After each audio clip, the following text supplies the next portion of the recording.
Ngayon, i-upgrade natin yung ating finger math papuntang 26 hanggang 30. So, ganun pa rin po yung pagbilang mula sa baba pataas. So, we have 26, 27, 28, 29, 30. For example, mag-multiply po tayo ng 27 times 26. So, sa yun po, yung pag-multiply natin is, multiply na po natin by 30 yung mga naka-open na fingers.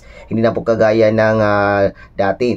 So, kaya meron po tayong 3 times 30, kaya we have 90. At ngayon po, may automatic na po tayo na 600 sa kadahilan ng dumaan na po tayo sa 25 times 25, which is 625.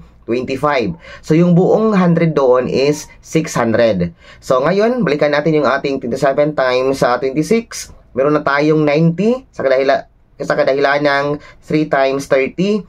At yung huling banat natin sa taas rin, magbilang tayo, we have 3. Sa kabila, we have 4. 3 times 4 is 12. Then, pag samasamahin lang po natin lahat, mula sa 600 na automatic, nakabilang tayo ng 90.